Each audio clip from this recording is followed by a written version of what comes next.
할렐루야. 옆 사람과 많이 오시지는 못했지만 그렇게 목례로 반갑습니다 이렇게 인사하겠습니다. 이 마스크를 끼고 오니까 제가 누가 예배를 왔는지 누가 예배를 안 왔는지 알아맞힐 수가 잘 없어요.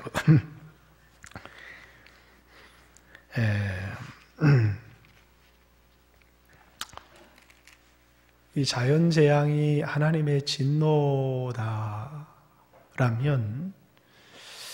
뭔가 하나님의 진노를 일으키게 할 중요한 범죄가 우리에게 있었다라는 것을 말하는 것이죠. 단지 이 자연적인 이 재앙이 인간의 실수였고 자연현상이었다 이렇게 이야기를 한다면 인간이 열심히 노력을 해서 실수를 커버하면 되지만 이것이 하나님의 진노에서 비롯된 것이다 이렇게 한다면 인간의 노력으로만은 불가능한 것이죠. 뭔가 우리가 지은 죄에 대한 분명한 회개가 필요하지 않는가 하는 생각들을 해보게 됩니다. 창세기 11장에는 인간의 교만의 대표적인 사건이 나와 있는데 그게 바벨탑 사건입니다. 사람들이 바벨탑을 쌓은 게 무슨 죄냐 이렇게 말할지 모르지만 이제 바벨탑을 왜 쌓았느냐 하면 여러분 높은 바벨탑을 왜 쌓았겠어요? 이제는 어떤 홍수가 와도 우리는 안 죽는다는 거죠. 하나님의 심판을 인간의 그 과학기술로 얼마든지 넘어설 수 있다. 아주 작은 역청으로 벽돌을 만드는 기술 하나가 높은 탑을 쌓는 것을 가능했고 이제 그것이 그들의 마음을 대단하게 교만하게 만들어서 이제는 어떤 홍수가 내려도 이제는 홍수에 떠내려가지 않고 우리는 살아날 수 있다라고 하는 그런 교만이 그 바벨탑 속에 들어있는 것이고 또 뭐냐면 우리가 힘을 합쳐서 이렇게 인간이 많이 모이기만 한다면 인간이 연합하기만 한다면 뭐든지 할 수 있다라고 하는 그래서 여러분 교회도 숫자가 작게 모이는 교회는 아무것도 할 수가 없고 많이 모이는 교회는 그 많이 모이는 인간의 힘으로 뭐든지 할 수 있다. 이 교회의 힘은 사람의 숫자에서 나오거나 또 교회의 힘은 교회 재정에서 나오는 게 아니고 그 교회가 주님의 집이 되어서 성령님이 임재하는 전이 될 때 교회의 진정한 위력이 사람을 변화시키는 위력이 교회에 있는데 그런데 이제 어느 순간부터는 정말 교회의 성령이 간절히 임하셔서 사람을 변화시킬 수 있는 그런 능력을 하나님께서 교회에 부어주시기를 원합니다. 라는 것보다 어떻게 해서든지 사람을 많이 모아서 거기에서 거치는 헌금으로 우리가 무슨 일이든지 할 수 있습니다. 그래서 수백억을 가지고 일을 해도 사람 하나를 변화시키지 못할 수 있는 것이죠. 교회의 참 능력은 수없는 사람을 모으고 재정을 확보해서 그걸 뭘 하는 능력이 아니고 하나님의 성령의 기름 부음을 받아서 사람을 하나님의 형상으로 변화시키는 그런 위력이 교회의 진정한 힘이 되어져야 되는데 이제 어느 한순간부터 교회가 이제 숫자를 과시하기 시작하거나 이제 건물을 과시하기 시작하면서부터 그게 하나님 앞에는 어마어마한 교만의 범죄가 되어지는 것이다 라는 것입니다. 오늘 본문은 또 느부갓네살 꿈에 관한 이야기입니다. 이제 3장에는 느부갓네살이 꿈을 알려주지 않고 그 꿈을 말하고 그 해석을 내게 알게 해라. 그런데 이제 큰 신상, 머리는 금, 이렇게 가슴과 이 두 팔은 은, 배는 동, 뭐 이렇게 철로 된 그런 신상을 통해서 하나님이 느부갓네살 왕에게 당신의 나라는 영원한 나라가 아니고 이제 마지막에 뜨인 돌이 이 우상을 깨뜨려 버리고 그리고 이 하나님의 나라가 영원한 나라고 그 통치자는 바뀌지 않을 것이다 라고 하는, 당신의 나라는 영원한 나라가 아니라는 사실을 보여준 그런 꿈이었습니다. 4장에는 이제 두 번째 꿈 이야기가 나오는데, 이제 두 번째 꿈 이야기라기보다는 이 꿈을 통해서 느부갓네살이 이제 간증을 하고 있는 내용입니다. 그러니까 1절부터 3절까지 조서를 내리는데, 너희에게 큰 평강이 있을지어다 그러면서 지극히 높으신 하나님이 내게 행하신 이적과 놀라운 일을 내게 알게 하기를 즐겨하노라. 하나님께서 내게 행하신 일을 너희에게 지금 간증하려고 한다, 그런 말을 하죠.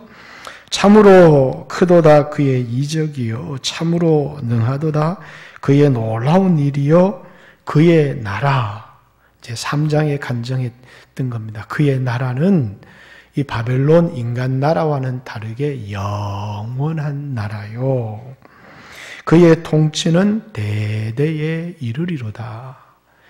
그의 나라는 영원한 나라요. 그의 주권, 느부갓네살이 다스리는 것은 잠시지만 그의 주권은 영원하다. 이것이 느부갓네살이 이 전체 4장의 이야기를 통해서 우리에게 간증하려고 하는, 하나님의 나라는 영원하고 하나님의 주권도 영원하다는 사실을 간증을 하려고 합니다. 그러면서 4절부터 느부갓네살이 집에서 편안히 거할 때 꿈을 꾸게 되었다. 그런데 꿈속에서 한 큰 나무를 보게 되었는데 거기 수없는 새들이 와서 깃들이고 땅 끝에서도 이 나무가 보일 만큼 큰 나무였다. 그런데 하늘에서 한 순찰자가 내려와서 그 나무를 베어버리라고 하고 철로 그 나무를 동이라고 하는 그런 꿈을 꾸면서 큰 번민을 하게 되어집니다. 근데 이제 이 바벨론의 술사들은 그것을 해석하지 못하는데 박수장 베드사살, 그때 이제 나의 신의 이름을 따라, 그래서 그때까지 느부갓네살에게 있어서의 신은 여전히 바벨론의 신을 섬기고 있었다라는, 그리고 이제 베드사살, 다니엘이라고 하는 이름인데 베드사살이라고 하는 이 사람을 불러서 꿈을 해석을 시켰더니 깜짝 놀라면서 이 꿈이 왕에게 이루어지기를 원하는 게 아니라 왕의 대적에게 이루어지기를 원합니다 라고 하는 꿈이 좋지 않은 꿈이라는 것이죠. 그러면서 이제 이 꿈을 통해서 왕에게 알게 하려고 하는 것, 오늘 17절에 있는 말씀부터 한번 보겠습니다. 이것은 이제 이 꿈을 통해서 느부갓네살에게 깨닫게 하려고 하는 게 뭐냐면, 이는 순찰자들의 명령대로 거룩한 자들의 말대로이니 지극히 높으신 이가 사람의 나라를 다스리시며 자기의 뜻대로 그것을 누구에게든지 주시며 또 지극히 천한 자를 그 위에 세우시는 줄을 사람들에게 알게 하려 함이라 하였느니라. 느부갓네살 스스로도 이 꿈을 자신에게 준 중요한 이유가 지극히 높으신 자가 인간 나라를 다스리시며 그 왕의 자리를 지극히 천한 자에게 주시는 줄을, 그 나라의 왕이 되었다고 대단한 것이 아니고 지극히 전한 자에게 그것을 주시는 줄을 알게 하려고 이 꿈을 주었다. 이렇게 얘기하기도 하고, 또 이제 24절부터 이제 다니엘이 이 꿈을 해석하는데, 왕이요 그 해석은 이러합니다. 곧 지극히 높으신 이가 명령하신 것이 내 주 왕에게 미칠 것이라. 왕이 사람에게 쫓겨나 들짐승과 함께 살며 소처럼 풀을 뜯으며 하늘 이슬에 젖을 것이요 이와 같이 7대를 지낼 것이라. 그때에 지극히 높으신 이가 사람의 나라를 다스리시며 자기의 뜻대로 그것을 누구에게든지 주시는 줄을 아시리이다. 지극히 높으신 이가 인간 나라를 다스리시고 그가 원하는 누구에게든지 이것을 줄 수 있다는 사실을 왕이 이 일을 통해서 알게 될 것입니다. 라는 이야기를 하고 있죠. 27절 그런즉 왕이요, 27절의 말씀은 조금 이따가 좀 나누어 보겠습니다.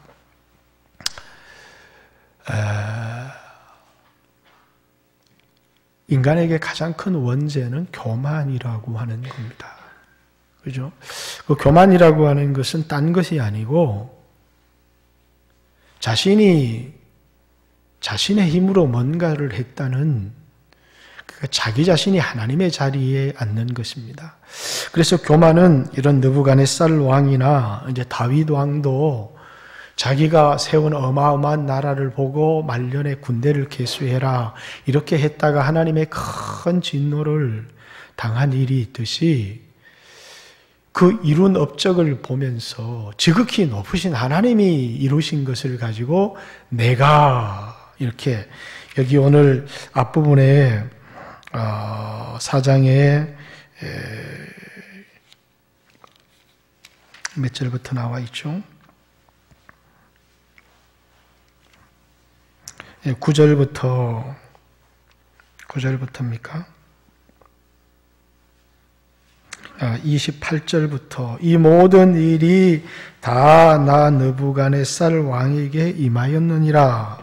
12달이 지난 후에 내가 바벨론 왕궁 지붕에서 거닐새 나 왕이 말하여 이르되 이 큰 바벨론은 내가 능력과 건세로 건설하여 나의 도성으로 삼고 이것으로 내 위엄의 영광을 나타낸 것이 아니냐 하였더니 이 말이 아직도 나 왕의 입에 있을 때에 하늘에서 소리가 내려 이르되, 이렇게 자기가 얼마나 교만한 말을 했느냐면 내가 했다는 거죠.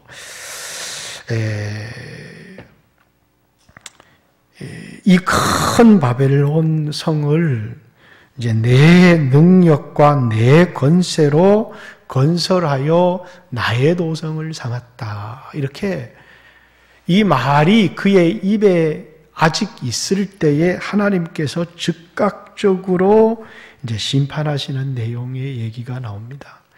교만이라고 하는 것은 뭐라고요? 자기가 하나님의 자리에 앉는 것을 교만이다. 이렇게 얘기를 합니다. 자기를 우상화하는 것이죠. 근데 여러분, 한국 교회도 그렇고 여러분과 저도 그렇고 이런 것은 다윗 왕처럼 큰 업적을 거둔 사람들이나 아니면 느부갓네살 왕처럼 큰 나라를 세운 사람들만 하는 것이다. 이렇게 생각할지 모르지만 오늘날에도 시진핑도 중국을 시진핑 우상화, 아마 북한이 자꾸 이렇게 김일성이를 신격화하고 세습을 하는 것처럼 이제 시진핑도 우상화를 하려고 했고, 뿐만 아니라 이제 그것 자체를 이제 어느 순간에 권력을 세습화하려고 하는, 중국은 권력이 세습이 안 됐죠. 북한하고는 다르게, 그죠? 그런데 이제 로마라고 하는 나라도 마찬가지였습니다. 로마는 삼두정치라고 해서 공화정이었죠. 공화정이라는 말은 왕권이 세습될 수가 없었어요. 그런데 옥타비아누스, 성경에는 아우구스투스라고 하는 그런 황제가 이제 공화정을 왕정으로 바꾸면서 그 사람이 뭐냐면 이제는 자기를 우상화하기 시작했습니다. 그래서 로마라고 하는 나라가 왕숭배, 우상숭배, 황제숭배가 시작되어진 것이 언제부터 시작되어진 거냐면 옥타비아누스 때부터 황제 숭배가 시작되었고 그것 때문에 기독교인들이 박해를 받게 되었고 그리고 이제 요한계시록에서 나오는 짐승, 적 그리스도는 로마의 황제를 상징하게 되는 것이죠. 그렇듯이 이런 이제 위대한 왕들이 자신의 권력을 절대화하면서 자신을 우상으로 섬기도록 하고 그러면서 이제 우상 숭배라고 하는 신앙들이 그래서 북한에서도 거의 뭐 신앙 김일성을 섬기는 게 신앙이 되어지고 중국도 이제 그렇게 되어져 가는 그런 상황 속에 있었던 것이 아닌가 그런 생각이 듭니다. 그런데 저는 이런 왕들의 이야기 또 이런 정치가들의 이야기가 아니고 오늘 여러분과 저에게 있어서도 뭐라고요? 우리 자신을 숭배하는 것이 굉장히 많이 있다는 겁니다. 그게 뭐냐면 과시예요, 과시. 이 느부갓네살 왕이 전쟁에서 수없는 포로들을 잡아와서 바벨론 성을 짓는데 그 당시에는 정말 상상할 수 없는 성을 지었어요. 이 물가에다가 물이 이렇게 들이와도 왜냐하면 적들이 공격할 수 없도록 강이 흐르도록 해야 되니까 유프라테스 강가에다가 지었는데 그 강에 물이 와도 성이 무너지지 않도록 그 방수 처리를 하면서 25m 높이의 성을 지었습니다. 그것도 두 겹으로 그 성을 짓는데 왜 이렇게 높은 성을 지었느냐면 왜 그렇게 했을까요? 이제 과시를 하고 싶은 겁니다. 그죠? 그래서 사람들은 어느 정도 성공을 하고 나면 다 뭘 하고 싶은 욕구가 있느냐면 과시를 하고 싶은 욕구가 있습니다. 그 과시를 하고 싶은 욕구가 뭐냐면 그게 이제 자기를 높이려고 하는 끊임없이 자기를 높이려고 하는 그런 마음이죠. 그 자기를 높이려고 하는 마음이 자기 숭배의 마음이에요. 그래서 여러분 돈을 좀 벌면 남자들은 좋은 차를 아니 필요 이상의 차가 필요하지 않은데 필요 이상의 차를 타는 겁니다. 그걸 통해서 자기를 과시하고 싶어 하는 마음들이 있죠. 그래서 그게 누구의 마음속에나 있어요. 이게 필요냐 과시냐는 사람들이 주변에 있는 사람들이 평가하기는 대단히 애매한 부분들이 있습니다. 왜냐하면 이제 어떤 사람은 이제 사업상 그래 왜 이렇게 필요 이상의 차를 탑니까? 이렇게 얘기하면 이런 차를 타야 사업을 할 수 있습니다. 실제적으로 그런 경우들이 굉장히 많이 있기 때문에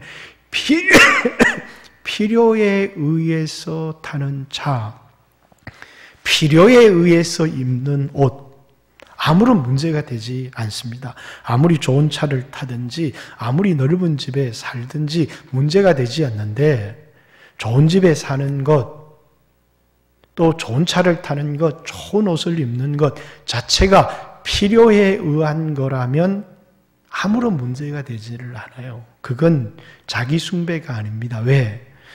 필요에 따라 하나님이 나의 필요를 채워주시는 것이고 그 필요에 따라 살아가는 거니까 문제가 되지 않는데 우리의 마음속에 뭡니까? 필요 이상 내가 다른 사람에게 내 자신을, 내 성공을, 나의 위대함을, 나의 능력을, 나의 실력을, 나의 성공을 전부 다 뭐가 들어가요? 나라고 하는 존재가 들어가는 거예요. 과시하고 싶은 겁니다. 내가 이렇게 능력이 있는 사람이야. 아니면 하나님 앞에 겸손하게 이건 하나님이 나에게 주신 은혜입니다. 그래서 난 부족함이 없이 살아가고 있습니다. 이것은 은혜고 그 사람은 뭡니까? 분명히 자신의 필요 이상의 과시하고 싶은 이것을 통해서 하나님의 영광을 돌리고 하나님을 높이려고 하는 마음을 가지고 있지 자기를 과시하고 싶어 하지를 않는다는 거예요. 그러나 섣부른 신앙들은 자칫 돈이 좀 생기고 하나님이 은혜를 주시면 그걸 하나님의 은혜입니다. 그 은혜에 합당하게 반응을 하는 게 아니라 뭘 하고 싶은 겁니까? 나의 능력. 지금 내가 이렇게 능력이 있는 사람이야 라고 하는 사실을 과시를 하고 싶은. 그래서 지금 느부갓네살도 뭡니까? 그 성을 이렇게 바라보면서 마음껏 자기를 과시하고 있는 것이죠. 내가 나의 능력과 나의 권세로 이 도성을 건설하여 나의 도성을 삼고 이러면서 마음껏 자기를 과시하고 있는 것이죠. 그래서 여러분, 과시는 어마어마한 죄라는 사실을 여러분이 알아야 합니다. 여러분의 삶 가운데서 누리고 있는 것 가운데서 여러분의 필요를 따라 누리는 것은 아무런 문제가 되지 않아요. 필요 이상의 넓은 집에 살아가고 있다? 돌아봐야 되는 것이죠. 필요 이상의 큰 차나 호화스러운 차를 타고 있다? 필요 이상의 값비싼 옷을 입고 있다? 그것은 마땅히 누구에게? 가난한 사람들에게나 또 선교사들에게 흘러가야 될 몫인데 그것을 뭡니까? 자기 우상화, 자기의 능력을 과시하기 위하여서 쓴 것입니다. 여러분, 그리스도인의 삶에는 이런 것들이 있는지, 필요는 뭐가 아니라고요? 죄가 아니에요. 그러나 여러분들이 남을 판단하거나 해서는 절대로 안 되는 것이, 가끔씩 부흥사들도 보면 아주 자기 과시나 자기 도취에 빠진 사람들이 굉장히 많이 있습니다. 내가 막 안수를 하면 막 귀신이 떠나가고, 내가 안수를 하면 막 아이를 못 놓던 여자도 막 아이를 놓게 되고, 내가 막 안수를 하면 문제가 해결되고, 그런 사람들 보세요. 전부 다 필요 이상의 큰 차를 타게 되고, 자기 과시가 말 한마디를 들어봐도 다른 사람들은 와, 거기 소망을 갖는지는 모르지만 그 사람이 하나님입니까? 그렇지 않잖아요. 그런데 자신의 과시에 빠진 사람들은 눈이 어두워서 전혀 그것을 보지를 못합니다. 끊임없이 다른 사람들에게 하나님을 높여드리고 하나님께 영광을, 그리고 지금 느부갓네살도 자신은 지극히 천한 자에게 이 왕의 자리를 준다라고 고백하고 있잖아요. 자신이 지극히 천한 자라는 사실을 자신의 삶의 고통을 통해서 경험을 하고 이렇게 너무나도 겸손해진 것이죠. 그런데 이런 그 하나님으로부터 벌과 징계를 받기 전에는 자기를 과시하고 싶은 이 욕망 때문에, 그렇죠. 내가 이렇게 나의 능력과 그 나의 권능을 통해서 이 큰 도성을 내가 건설했고 내 도성으로 삼았다, 이렇게 말할 만큼 자신 과시의 욕구가 굉장히 강한 겁니다.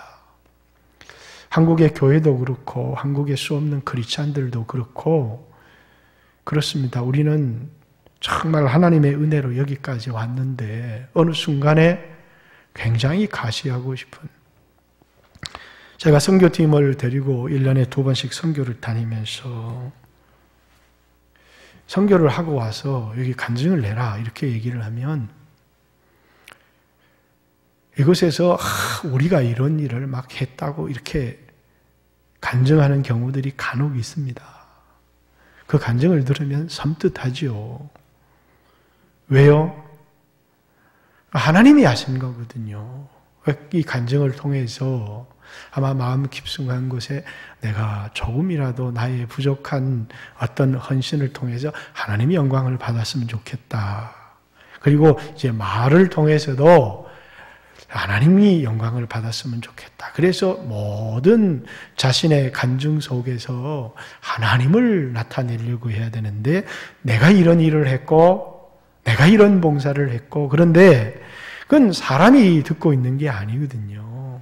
하나님이 듣고 계시는 거. 어느 순간에 자신이 하나님의 자리에 올라가 버리면 그것보다도 더 무서운 것이 없다는 사실입니다.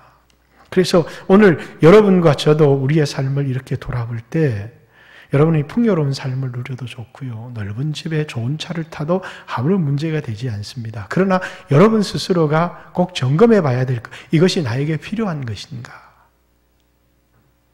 필요한 것이면 아무런 문제가 되지 않아요. 그런데 이것이 필요 이상의 남에게 뭔가를, 나의 성공을 과시하고 싶은 것인가? 한국에는 명품 시계, 명품 백, 유럽의 부자들 나라도 잘 팔리지 않는 나라, 한국에만 갖다 놓으면 불티나게 팔린다는 것이요. 왜냐하면 너무 열등의식을 가졌던 사람들이, 정말 보면 보잘것없는 아무것도 아닌 사람들이 그것을 통해서 자신을 과시하고 싶은, 자신의 성공과 어떤 자신의 능력을 과시하고 싶은, 이게 뭐라고요? 우상의 자리에 앉는 거예요. 우리에게 하나님께서 어떤 은혜를 주시든지 간에 그걸 은혜라고 얘기를 했다면, 하나님께서 내 필요를 채워주신 것과 또 그 이상의 것은 마땅히 이웃을 섬기고 또 가난한 사람들을 돌볼 수 있도록 이렇게 해야 되는 것인데, 자기 과시에 빠진다는 겁니다. 이 꿈을 이 다니엘이 듣고 27절의 말씀입니다.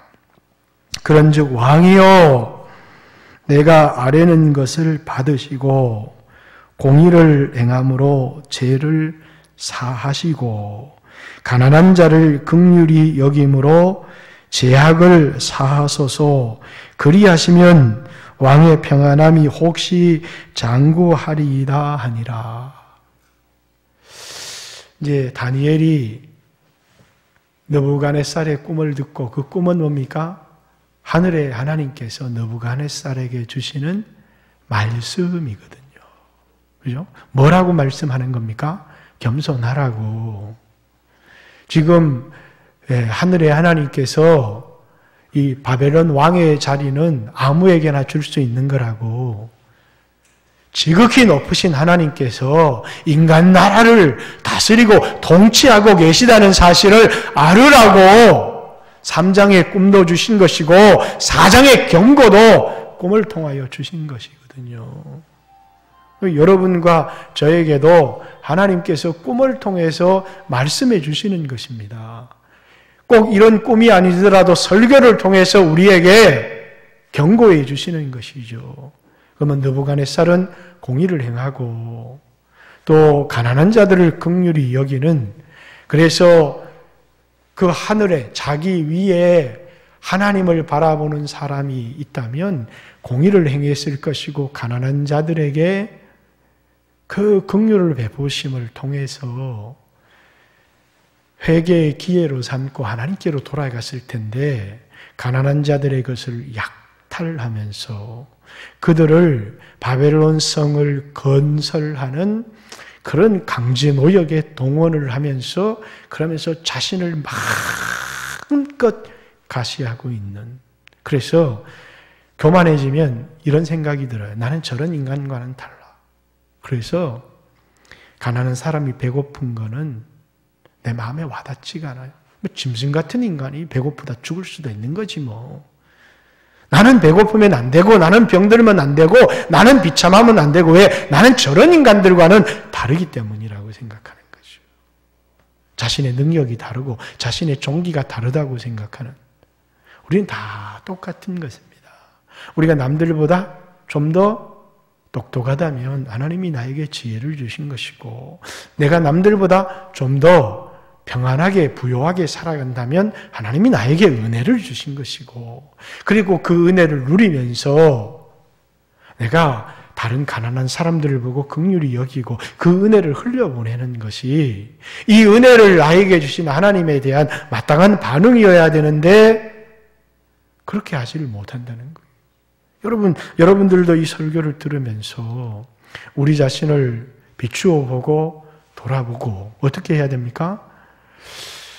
이게 우리 자신이 가난해지고 겸손해지고 낮추고 이런 기회로 삼고 이웃을 돌아보는 기회로 삼아야 되는데 마음껏 자기를 과시하고 있다면 이건 하나님을 진노케 하는 이런 말씀을 들었는데 28절에 느부갓네살이 바로 이런 고백 12달 후에 하나님의 이런 경고를 받고도 내가 했다고 하는 자기 숭배에 빠지니까 31절에 이 말이 아직 나 왕의 입에 있을 때에 하늘에서 소리가 내려 이르되 느부갓네살 왕아 내가 말하노니 나라의 왕위가 내게서 떠났느니라 라고 하는 교만에 대한 심판으로 하나님이 그를 낮추시는 것이죠. 우리나라도 그렇습니다. 막 문재인 대통령이 한껏 능력 있는 대통령으로 실수하지 않고 아주 찬사가 많은 사람들이 그를 찬사했는데 이제 코로나19는 해결되었습니다. 이제 곧 해결됩니다. 이러면서 짜파구리 파티를 하고 있는데 그 다음날 난리가 난 겁니다. 그 말이 입에서 떨어지기도 전에 질병관리 그 본부장도 아직은 이르다. 이렇게 우리가 자신할 수 있을 때가 아니다. 라고 수없이 얘기를 하는데 원내대표도 당대표도 대통령도 다 해결되었다고 그 말이 떨어지기도 전에 온 나라가 이게 얼마나 무서운 말인지 모릅니다. 교만한 말 한마디가 우리에게 얼마나 무서운지 몰라요. 그래서 그것을 아무리 인간의 말로 덮으려고 해도 덮을 수가 없고 계속해서 막 실수를 거듭하고 있는데 수없는 사람들이 말하고 싶어도 참는 거죠. 왜? 지금은 하나가 돼야 될 때니까. 지금은 누구의 교만보다 이 문제를 해결해야 될 때니까. 정쟁하고 싸워야 될 때가 아니니까. 근데 우리는 참 여러분과 저도 이 말 한마디를 너무나 주의 깊게 해야 된다는 것입니다. 왜? 이 신앙의 말 한마디, 하나님은 우리가 이제 농담처럼 하는 이야기일 수도 있지만 우리의 마음에서 우러나는 이 교만한 말 한마디에 하나님께서 그 말을 들었다 이렇게 이스라엘 백성들의 불평하는 말을 들었다. 하나님께서 그렇게 말씀하시잖아요. 그죠? 그 말 한마디가 얼마나 무서운 효과로 우리에게 나타난. 그래서 우리는 할 수 있습니다. 하나님이 우리는 할 수 있는 것처럼 보여줍니까? 중국은 하루에 200명도 안 나오는데 우리는 한 명에 1000명, 하루에 1000명씩 나오고 있습니다. 중국은 15억 인구로 우리 인구의 20배가 넘는데 하루에 200명도 안 나옵니다. 그 말은 뭐냐면 200명의 20분의 1을 줄인다면 우리로 얘기하면 우리나라 같은 인구의 10명도 안 나온다는 것이죠. 근데 우리는 하루에 1000명씩 쏟아지고 있는 이런 위기 가운데 우리가 있는 것입니다. 그렇기 때문에 우리는 하나님 앞에 교만을 버리고 회개해야 합니다. 이 일을 통해서 교회나 또 나라가 또 선교사들이 또 많은 자영업자들이 고통을 당하지 않도록 이것이 대통령 한 사람의 교만한 이야기였다고 말할 수 있지는 않지 않습니까? 교회는 얼마나 교만했습니까? 그렇게 큰 교회들이 교만하니까 도리어 큰 교회들이 예배를 드리지 못하지 않습니까? 그럼 그리스도인들 한 사람 한 사람은 얼마나 교만했습니까? 우리는 누구를 탓하려고 하는 이야기가 아니라 정말 하나님 앞에 지금은 겸손해져야 된다. 하나님, 우리의 교만을 용서해 주십시오. 하나님 앞에 회개하고 우리에게 은혜를 주시도록 간구해야 된다. 느부갓네살이 7년을 짐승같이 보냈습니다. 32절, 내가 사람에게 쫓겨나서 들짐승과 함께 살면서 소처럼 풀을 먹을 것이요 이와 같이 7대를 지내서 지극히 높으신 이가 사람의 나라를 다스림이시며 자기의 뜻대로 그것을 누구에게든지 주시는 줄을 알기까지 이르리라 하더라. 지극히 높으신 이가 인간 나라를 다스린다는 사실을 알아야 된다는 것과 지극히 높으신 이가 그의 뜻대로 그것을 아무에게나 누구에게나 줄 수 있다는 사실을 깨닫기까지 짐승처럼 그렇게 이르리라. 이렇게 얘기를 하는 것입니다. 우리가 완전히 교만해지고 겸손해질 때까지 이스라엘 백성을 40년 광야의 길을 걷게 하셨던 이유가 뭡니까? 사람이 자신의 힘으로 살아가는 것이 아니라, 사람이 떡으로 살아가는 것이 아니라 하나님 입에서 나오는 모든 말씀으로 사는 줄을 알게 하려. 그래서 우리에게도 지금 밖에 테스트가 있잖아요. 어려움이 오니까 우한 배련만 피하면 살 수 있다, 이렇게. 우리가 우한 배련만 피하면 우리가 살 수 있고 문제가 다 해결되는 것입니까? 그렇다면 당장 예배 문 닫고 메시지도 전할 필요가 없고 하지만 우한 배련보다 우한 배련은 드러난 문제요. 그 문제를 일으키게 했던 첫 번째 원인, 근본적인 원인이 무엇인지를 알고 그걸 회개하고 그걸 돌이켜야 우리에게 소망이 있는 것이지. 여러분, 우한폐렴이 지나가고 다시 자영업자들이 몸부림치고 다시 뭔가를 해보려고 한다고 할지라도 은혜가 없으면 우리는 아무것도 없습니다. 우리는 아무것도 안 됩니다. 내 스스로의 힘으로 살려고 했던 것, 그걸 내려놓고 주님, 우리 교회가 그래도 자립하고 여러 선교사들을 돕고 여러 가난한 교회들을 돕고 있지만은 하나님의 은혜 없이는 우리는 아무것도 아닙니다. 주여, 우리 교회에 은혜를 부어주십시오. 더 많은 사람보다 우리에게 필요한 건 주님의 더 큰 은혜요. 더 많은 물질보다 우리에게 더 필요한 건 주님을 가까이 하고자 하는 간절한 마음입니다. 주님, 우리가 이런 태도를 가져야지. 더 많은 물질, 더 많은 성도를 가졌다고 우리가 뭘 할 수가 있겠습니까? 그것이 문제를 해결하는 것이 아니라 주님을 향한 더 간절한 마음이고, 주님 없이는, 주님의 은혜 없이는 아무것도 할 수 없다는 그런 마음이죠. 주님은 지극히 높으신 분으로서 온 세상을 통치하고 계시는, 그래서 이 세상에 그냥 우연이지, 인간의 실수지. 주님은 뭐라고요? 세상에 우연이 어디 있느냐. 나뭇잎 하나도 우연히 떨어지는 게 아니다. 참새 한 마리가 두 아스타리온에 팔리는 것, 그것이 우연이냐? 하나님의 허락 없이는 되어질 수 없는 것이라고 그렇게 말하고 있지 않습니까? 시장에서 거래되는 작은 10원짜리 거래 하나도 하나님의 허락 없이는 될 수 없고, 머리털까지 다 세신바되었다 이렇게 얘기를 하는데, 저도 자주 핸드폰으로 머리를 찍어봅니다. 이렇게 여러분들이 이렇게 보면 머리가 많아 보이지만 위에서 내려다보면, 주님이 내려다보시면 머리가 별로 없어요. 머리털까지 다 세신바되었다라는 것은 머리털 하나하나도 주님의 허락 없이는 빠지지 않고, 뿐만 아니라 주님이 우리 머리털까지 다 세신바되었다는 것 아닙니까? 이 세상에 우연이 어디 있겠습니까? 우리는 우연이다, 인간의 실수다, 그냥 일어나는 현상이다, 이렇게만 생각해서는 안 된다는 사실입니다.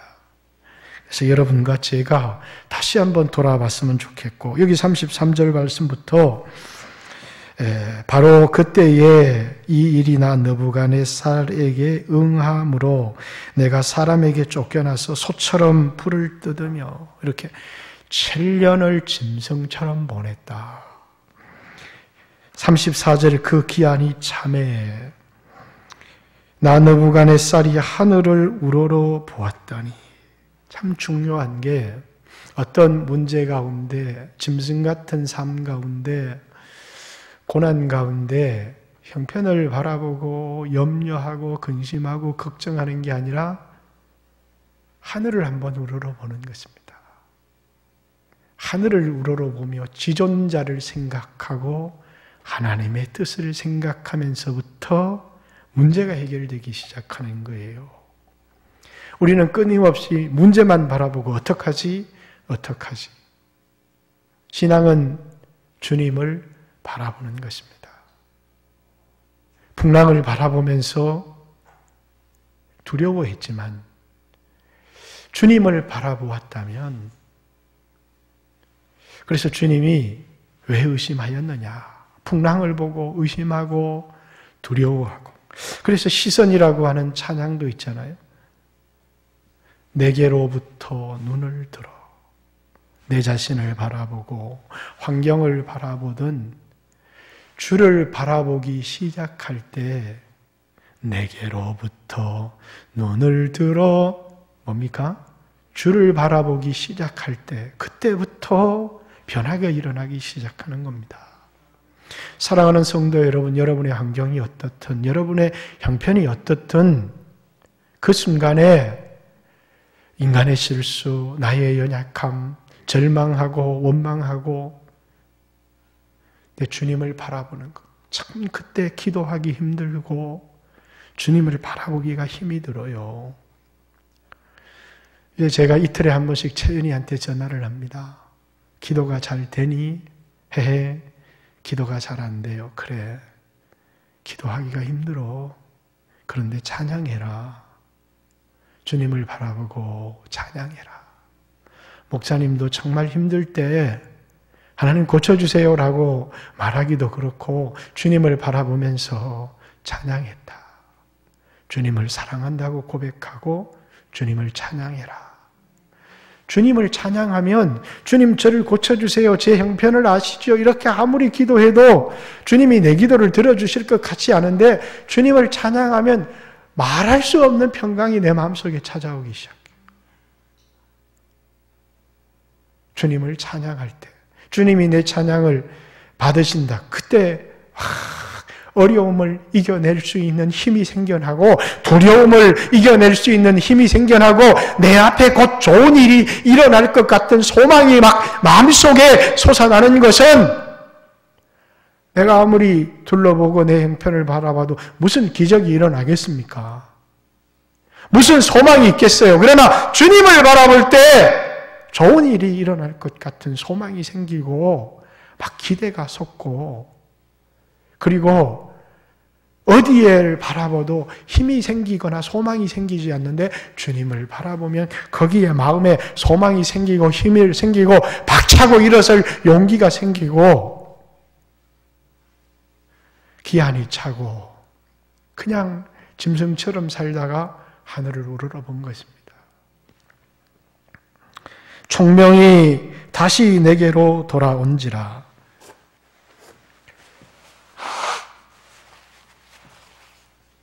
이에 내가 지극히 높으신 이에게 감사하며 영생하시는 이를 찬양하고 경배하나니 그 권세는 영원한 권세요. 똑같은 순서만 바뀌었습니다.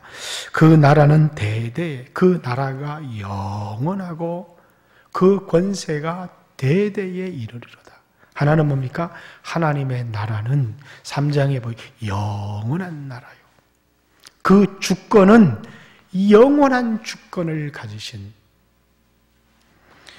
땅의 모든 사람들을 없는 것 같이 여기시며 하늘의 군대에게든지 땅의 사람에게든지 그는 자기의 뜻대로 행하시나니 그의 손을 금하든지 혹시 이르기를 내가 무엇을 하느냐고 할 자가 아무도 없도다. 그때에 내 총명이 내게 돌아왔고 또 내 나라와 영광에 대하여도 내 위엄과 광명이 내게로 돌아왔고 겸손해지니까 회개하니까 총명도 분별력도 판단력도 내게로 돌아올 뿐만 아니라 나라도 돌아오고 영광도 돌아오고 위엄도 돌아오고 그러나 영광이든지 나라든지 위엄이든지 그것이 내 힘으로 세운 것이 아니라 하늘에 지극히 높으신 자가 나에게 맡긴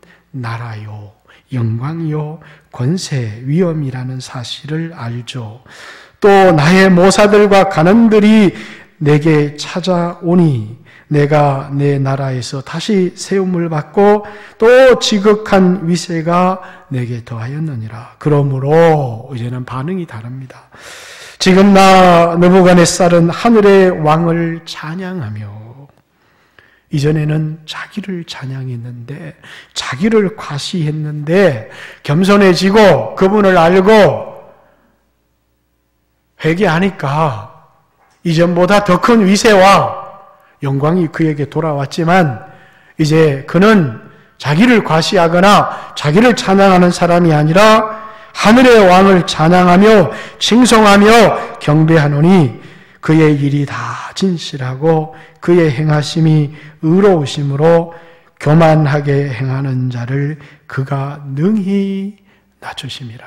하나님은 교만한 자를 대적하시나 겸손한 자에게 은혜를 베푸신다.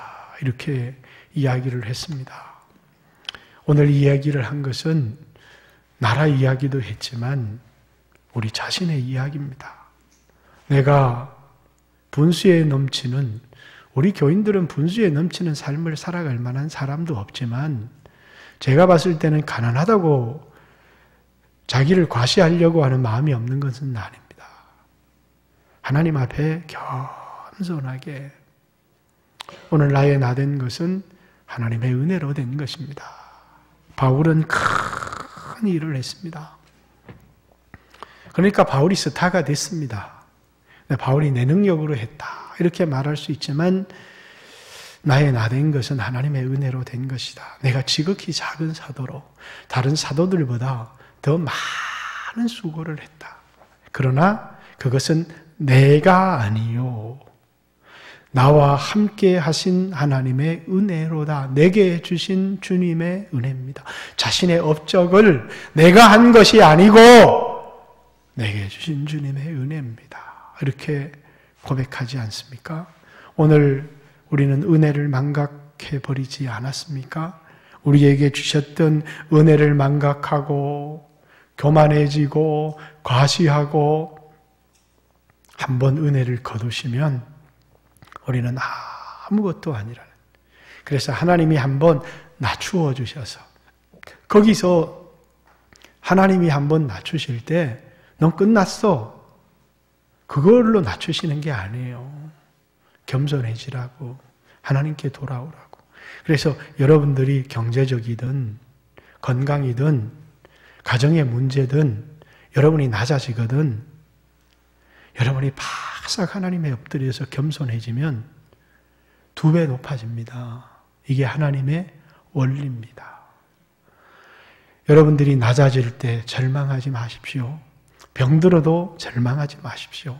가난해져도 절망하지 마십시오. 그 이야기는 우리를 끝내려고 하는 것이 아니라 지극히 높으신 분이 인간 나라를 다스리고 그분이 내 삶의 주권자요, 내 삶의 통치자라는 사실을 깨닫게 하기 위한 거라는 사실을 알고 우리 자신이 낮아지면 하나님이 우리를 높여주신다는 사실을 기억하고 우리 모두가 이 어려운 시대를 겸손함으로 겸손함으로 내 힘으로 살 것처럼 살아가는 게 아니라 더 주님 앞에 엎드리고 겸손함으로 은혜를 받는. 그래서 제가 그런 간증을 많이 했죠. 제 마음에 참 어렵고 그래서 막 교만해서 막 뛰쳐나가고 싶을 때 하나님이 종아 지금 은혜를 받아라. 은혜를 받으면 사는 겁니다. 그러나 시험에 들면 죽는 겁니다. 어려움이 오지만 은혜를 받으면 더 높아지고 사는 것이고 그 어려움 때문에 시험에 들면 거꾸러지는 것입니다. 오늘 이 어려운 시대에 여러분과 제가 하나님을 가까이 하고 마음에 큰 은혜를 받고 겸손해질 수 있도록 어떤 어려움 속에서도 절망하고 낭망하지 말고 주님을 바라보는, 그리고 또 여러분들이 여러분의 셀 식구들에게 이 말씀을 전하고 모두가 하나님 앞에 겸손해질 수 있는 기회가 되어졌으면 좋겠습니다. 같이 한번 주여 하신 후에 2, 3분 하나님 앞에 기도합니다. 기도드리겠습니다. 주여